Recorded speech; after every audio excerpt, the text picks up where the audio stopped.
নে নে ভালো করে খা, দেখি তুই কবে প্রজাপতি হোস। হ্যাঁ রে, তুই প্রজাপতি হয়ে গেলে আমাকে তুই ভুলে যাবি না? সোজা একেবারে উড়ে চলে যাবি না রে? বলি ও নতুন বউ, তোমার এই গুটি পোকাত নিয়ে আদিক্ষেতা করাটা এবার বন্ধ করো দেখি। মা গো মা, কাজকর্ম শেখার বালাই নেই, সারাদিন শুধু খেলা আর খেলা। আর থাক নাও নিজের মতো করে, ঘর কন্যা শেখার দিন তো আর পালিয়ে যাচ্ছে না। সবে তো বউ হয়ে এলো, আস্তে আস্তে সব কাজ শিখে যাবে দেখবি। বৌমা, বৌমা, কোথায় গেলে সব? বৌমা, এই তো, এই না, এই না, ধরো সব আস্তে আস্তে দেখো কেমন, এতে দই আর মিষ্টি আছে। বাবা, ও তো দই মিষ্টি কিসের জন্য গো?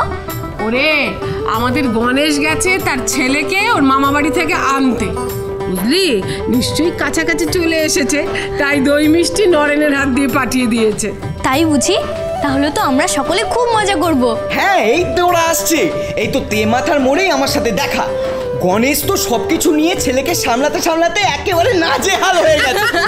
ওই তো আমাকে এগুলো দিল, ওই তো ওরা এলো বলে। কই গো, তোমরা কই গেলে গো? ও গো, দেখো দেখো দেখো মাখনের কি হয়েছে দেখো গো। ওরে বাবা, ওরে বাবা রে, হ্যাঁ এই দেখো মাথায় হাঁড়ি আটকে গেছে গো। ও গো এসো গো, মাখন মাখন নিঃশ্বাস নিতে পারছে না, মাখন মনে হয় মরে যাবে গো। দম আটকে। বাবা বেঁচে আছিস?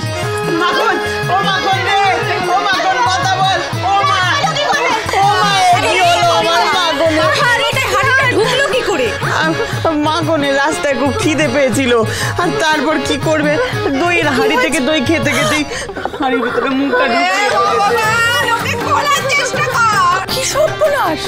ও নরেন গিয়ে দেখ না, খোলার চেষ্টা কর হাঁড়িটা।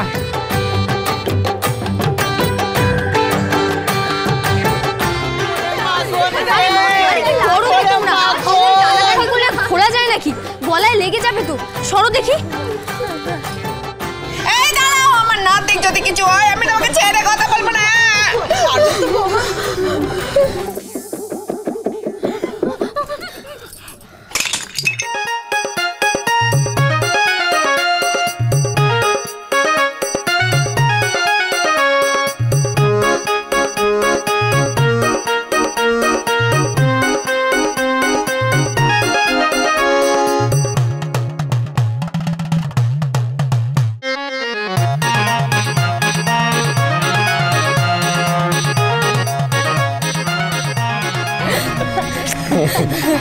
এই দেখো আমার দাদু ভাই এসেছে। দাদু ভাই, কতদিন পর এলি বল? মামার বাড়ি গিয়ে তো ঠাকুমাকে একদম ভুলেই গেছিলিস।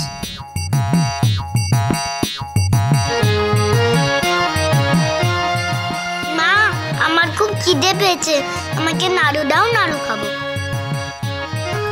দেবো বাবা, সব দেবো। আগে দেখ তো দেখি কে এসেছে। একে চিনিস? এ হলো তোর নতুন জেঠিমা। তাই? তোমার নাম কি গো জেঠিমা? কপাল কুণ্ডলা। কি? মুন্নমালা?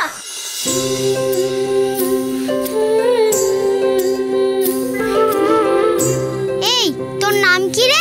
কপাল কুণ্ডলা। কি? মুন্ডমালা? কি নামের ছিরি!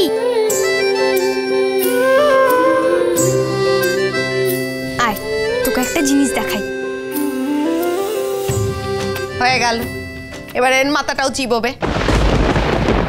কি হয়েছে তোর? চুল বেদনা? জয় মা মুন্ডমালিনী।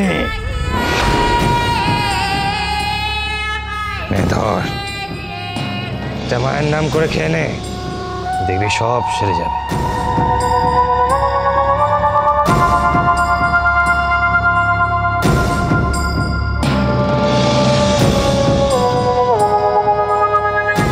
তোর বাড়িতে যে অশুভ আত্মার প্রভাব পড়েছে রে, আর তারই কোপ দৃষ্টিতে তোর ছেলেটা ভুগছে। আপনি এর একটা প্রতিকার করে দিন বাবা, বড়ই বিপদে আছি। জয় মা।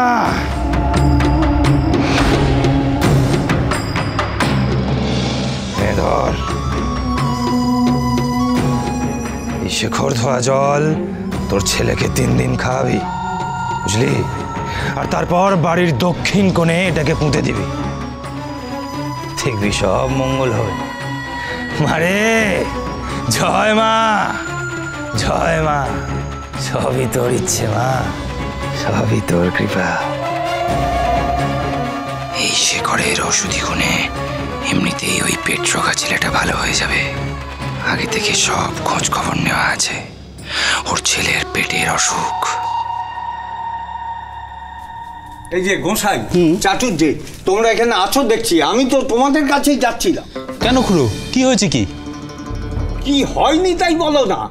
আরে বাবা, ঘোর অনাসৃষ্টি কাণ্ড করছে এই গায়ে, একেবারে ঘোর অনাচার।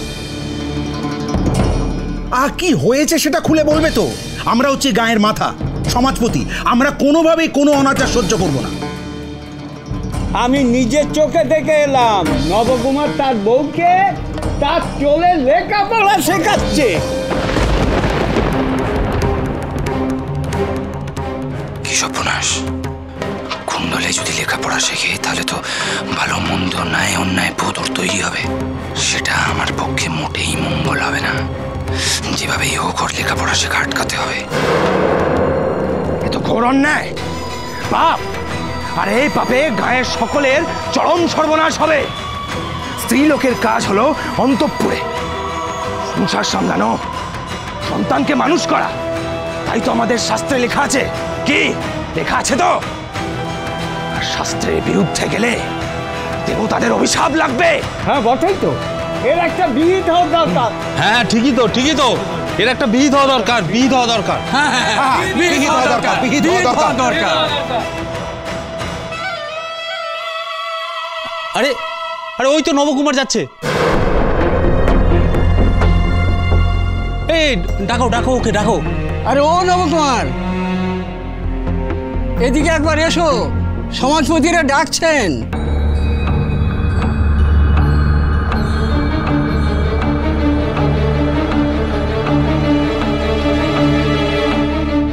এসব কি শুনছি নবকুমার? তুমি তোমার নিজের স্ত্রীকে লেখাপড়া শেখাচ্ছ? হ্যাঁ শেখাচ্ছি। কেন? গায়ে কিন্তু এসব চলবে না।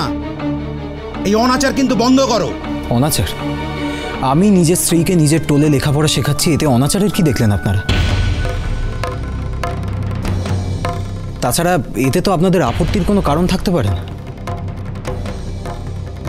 আর আমি তো আপনাদের বাড়ির কাউকে টেনে এনে আমার টোলে বসাইনি। যদিও আমার বিশ্বাস তারাও একদিন লেখাপড়া শিখবে, ভালো মন্দ জানবে, জ্ঞান চক্ষু তাদের উন্মোচিত হবে। আরে রাখো রাখো তোমার বড় বড় জ্ঞানের কথা।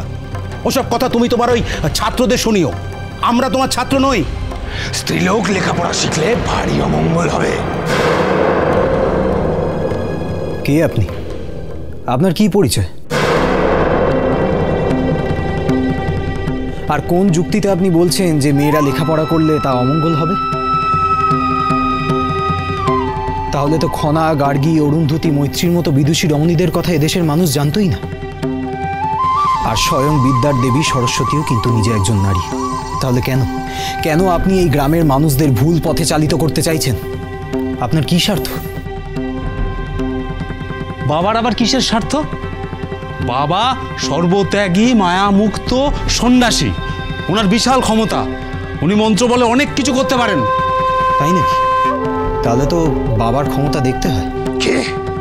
তুই আমার ক্ষমতা নিয়ে সন্দেহ করছিস? তুই জানিস আমি তোকে অভিশাপ দিতে পারি? আমি আপনার অভিশাপে ভয় পাই না সাধু বাবা। আপনার যত খুশি আপনি অভিশাপ আমাকে দিতে পারেন, কারণ প্রকৃত সাধক কখনো অভিশাপ দেয় না, লোকের মঙ্গল চায়।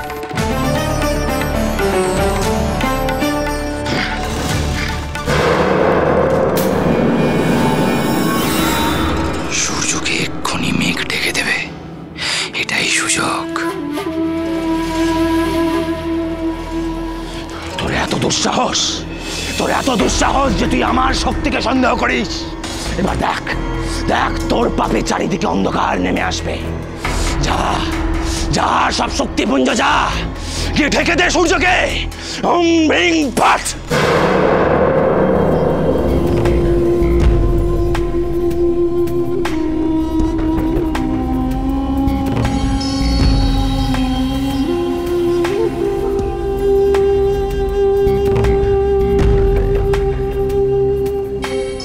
এবার অর্বাচীন বুঝবে আমি কি পারি।